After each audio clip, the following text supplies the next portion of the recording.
بڑھتے جائیں گے۔ تو ظاہر بات ہے کہ یہ جب جتنے مطالبات بڑھیں گے تو وفاقی حکومت کے لیے پریشانی ہوگی، پھر سندھ میں جی ڈی اے ان کے لیے ایک نئے مطالبے کھڑے کرے گا کہ ہمارے یہ مطالبے پورے کیے جائیں۔ ممکن ہے جی ڈی اے بھی کہے کہ ہمیں ایک اور وزارت دی جائے یا کوئی ایک اور عہدہ وفاقی حکومت میں دیا جائے۔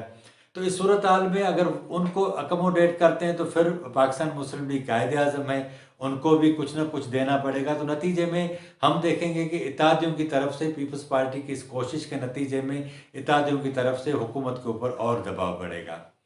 لیکن سوال یہ ہے کہ اگر ہم تھوڑی دیر کے لیے فرض کر لیتے ہیں کہ ایم کیو ایم تحریک انصاف کو چھوڑ دے اور سندھ میں ان کے ساتھ اتحاد کر لے پیپلز پارٹی کے ساتھ، تو سوال یہ ہے کہ بلاول بھٹو زرداری آج سے ایک سال پہلے جو مرویسوں سندھ نہ نیسوں کے جو نعرے لگاتے تھے، اصل میں ان کا ان دنوں بھی مخاطب تو ایم کیو ایم اور ان کا جو نظریہ تھا وہی ہوتا تھا۔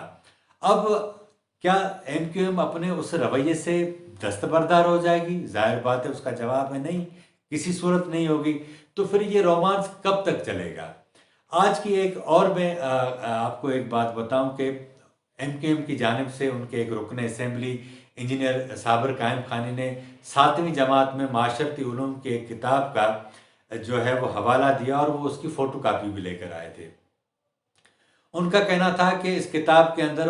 جو ہے وہ انہوں نے نام تو نہیں لیا محترمہ بے نظیر بھٹو کا، لیکن کہا کہ درسی کتاب میں محترمہ بے نظیر بھٹو کی کتاب لگا کر اور پھر کہا گیا کہ پناہ گزین جو ہیں وہ بہار کالونی میں رہتے ہیں، بقول ان کے کہ مہاجروں کی توہین کی گئی ہے۔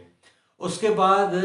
چیئرمین پیپلز پارٹی کی شاہد ہدایت پر ایک اہم سرکردہ شخصیت نے حکومت سندھ سے رابطہ کیا اور ان سے کہا کہ یہ اس بارے میں پوچھا کہ اس کی کیا، اس کے پس پردہ کیا محرکات ہیں، کیا حقائق ہیں، اس بارے میں رپورٹ دی جائے۔ اس سے ثابت ہوتا ہے کہ پاکستان پیپلز پارٹی ایم کیو ایم کے بہت سارے جو مسائل ہیں یا مطالبات ہیں ان کو ایڈریس کرنا چاہتی ہے سندھ کے حوالے سے۔ تو اب صورتحال جہاں تک بنی ہے، میرا خیال یہ ہے کہ سندھ میں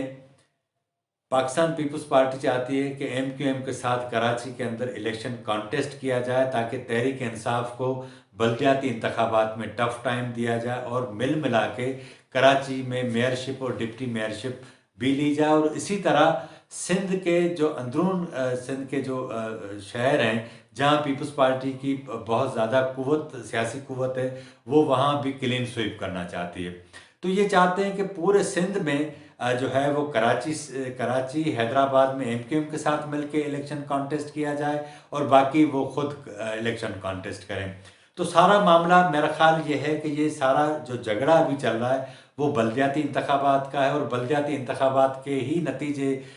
میں بہتر نتائج حاصل کرنے کے لیے ایم کیو ایم کے ساتھ یہ رومانس پاکستان پیپلز پارٹی کے ساتھ بڑھانے کی کوشش کی جا رہی ہے۔ لیکن اس وقت جو صورتحال ہے وہ یہ ہے کہ اس وقت پاکستان تحریک انصاف اتحادیوں کے جو مطالبات ہیں ان میں سے بہت حد تک نکل آئی ہے۔